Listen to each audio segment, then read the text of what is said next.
Chapter 3. A Helping Hand. On Monday morning, Marie Grace helped her father hang his medical license in his office. Then they carried an old chair outside to the front of the building. Standing on the chair, Papa hung his wooden sign on an iron hook above the office window. The sign announced, in faded silver letters, Dr. Thaddeus Gardner, physician. "Does that look right?" he called to Marie Grace. "It's perfect," she said. "Well then," said Papa, stepping down and surveying his new office, "we're truly open for business." There was still plenty of work to do to get the office ready. Papa used live worms, called leeches, in some of his medical treatments, and the leeches needed fresh water every few days. Marie Grace didn't like looking at the squiggly worms, so she cleaned their jars as quickly as she could. She was carefully putting a jar on a shelf when the bell over the front door clanged loudly. "Our first patients," Mrs. Curtis announced. Smiling, she hurried to the front room. But when the housekeeper returned, her smile had vanished. "It's just a couple of ragged little boys," she reported. "They don't speak English, and I'll bet they don't have a penny to their names. I don't think they're the kind of patients you want, Dr. Gardner." The lines in Papa's forehead deepened. "Anyone who needs help is welcome here, Mrs. Curtis. Please show the boys in." Mrs. Curtis scowled, but she came back a moment later with two dark-skinned boys. The older boy, who looked about 8 years old, pushed a skinny younger boy into the room. The child stumbled in without a word. He was holding tightly to a cloth wrapped around his arm, and tears were streaming down his face. In rapid French, the older boy pleaded for help. The only words Marie Grace understood were "mon frère," my brother, and arbre, tree. She wondered if the younger boy had fallen from a tree. Papa lifted the boy up to the examining table. Then he unwrapped the cloth around the child's arm. Blood flowed onto the office floor, and the boy began to sob. "Marie Grace, get me the sutures," her father said crisply. "I'd better get the mop," said Mrs. Curtis, shaking her head. Marie Grace ran for the curved needles and catgut thread that her father used to sew up wounds. She tried to thread a needle with a long, sinewy strand of catgut, but as the boy's sobs grew louder, her hand started to shake, and she kept missing the eye of the needle. Her father glanced up from cleaning the boy's wound. "Steady, Marie Grace," he advised her. "You can do it, if you stay calm." Marie Grace took a deep breath. Then she tried one more time. This time the catgut went through the tiny opening. She handed the needle to her father. With quick, neat stitches, her father sewed up the gash on the boy's arm. Then he covered another smaller cut with sticking plaster. The boy's sobs finally quieted. He looked more curious than scared as he stared down at the plaster on his arm. Marie Grace felt almost weak with relief. "I don't suppose we have any sweets in the jar, do we, Marie Grace?" her father asked, looking around at the office's half-empty shelves. Marie Grace shook her head. "Not yet, Papa." "No matter," said her father. He reached into his pocket and gave the boys a penny. Then, in careful French, he told them how to care for the injured arm. "Merci, thank you," the older boy said. Then he hurried his little brother out of the room. Mrs. Curtis finished wiping the floor. "I thought you were supposed to get money from patients, not give it to them," she muttered as she carried the mop out of the room. After Papa finished putting away the sticking plaster, he turned to Marie Grace. "Thanks to your help, we got that boy stitched up before he lost too much blood," he said. "I'd say the practice is off to a good start. Wouldn't you?" Marie Grace was cutting another length of catgut. She wanted to have a needle ready the next time her father needed her help. Her hands were steady now, and she easily slipped the catgut through the needle's eye. Smiling, she looked up at her father. "Yes, indeed, Papa." Over the next few days, Marie Grace assisted her father in his office and helped Mrs. Curtis with chores.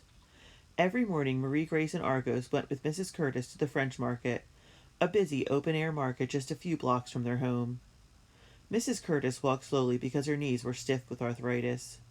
Sometimes the housekeeper would get so tired that she'd stop to rest on a bench outside the market. Then Marie Grace would offer to do the shopping for her. Marie Grace loved exploring the market.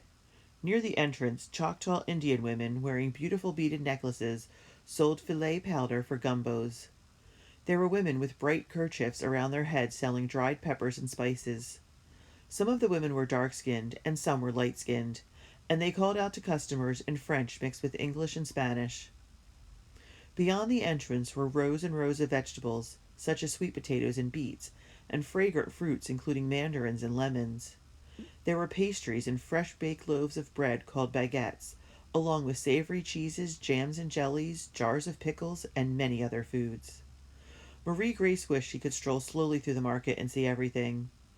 But Mrs. Curtis did not like the crowds of foreigners, as she called them, and as soon as she had their groceries, she was in a hurry to go home.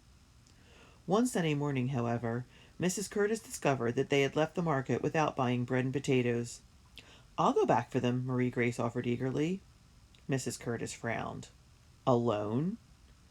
"I used to go to the shops in Elton by myself," Marie Grace reminded her. "And I won't be alone. Argos will be with me." Mrs. Curtis thought for a moment. "I guess you can go just this once," she said finally. "But remember, New Orleans is a whole lot bigger than Elton. Watch out when you cross the streets, and don't talk to strangers." Marie Grace promised that she'd be careful, and she and Argos hurried back to the market. When they crossed the streets, Marie Grace stayed well away from horses trotting by. She felt proud of herself when she arrived at the bakery stall. She smiled at the baker, a red-faced man with a big mustache, and said in her best French, "Un baguette, s'il vous plaît." The baker's mustache twitched with a smile. Then Marie Grace heard someone giggling behind her. She turned around and was surprised to see Cécile, the girl from Mademoiselle Oceane's studio. Cécile said something to an older woman at her side. The woman nodded and moved on to a stall of vegetables, and Cécile darted over to Marie Grace. "Marie Grace," said Cécile, still giggling, "you really should work on your French. It's baguette, not banquette." Suddenly, Marie Grace realized that she'd asked the baker for a sidewalk instead of a loaf of bread. For a moment she was so embarrassed that she wished she could sink into the ground. Then she saw that Cécile was smiling, as if they had shared a good joke. Marie Grace laughed. "I'm not very good at French," she admitted. She paid for the baguette and tucked it into her basket. "Maybe I'll learn more when I start school." "You're going to school?" Cécile asked with interest. "Yes," said Marie Grace, brightening. "My papa says I may be able to take lessons with Mademoiselle Oceane, too." "Oh, I hope so," Cécile said eagerly. "Perhaps we'll see each other there." She glanced at Marie Grace's basket, and then she looked around the market. "Are you here with your cook?" Marie Grace shook her head. "No, I'm here with Argos." "Is Argos your maid?" asked Cécile. Argos had been sniffing under a table, but when he heard his name he trotted over. His tail was wagging, and he thrust his head towards Cécile as if he was sure she'd want to pet him. "This is Argos," Marie Grace exclaimed proudly. "He's enormous!" cried Cécile. She jumped back as Argos peered into her market basket. "Will he bite?" "No, he likes you," said Marie Grace, and she smiled as Argos snuggled Cécile's hand. Cécile laughed. "No, he smells my pralines."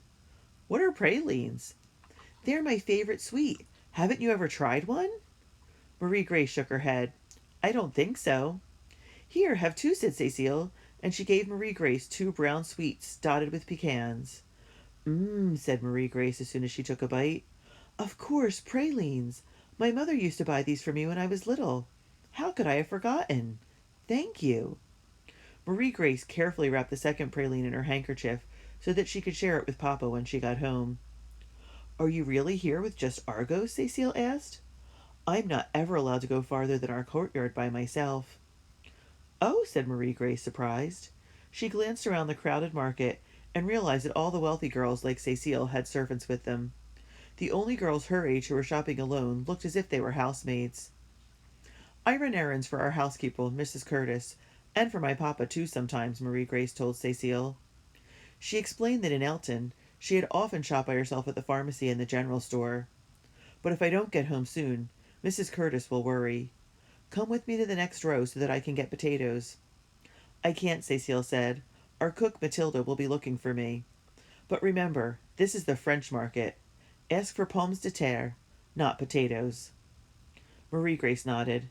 She was about to say thank you, but caught herself. "Merci," she said as she waved goodbye.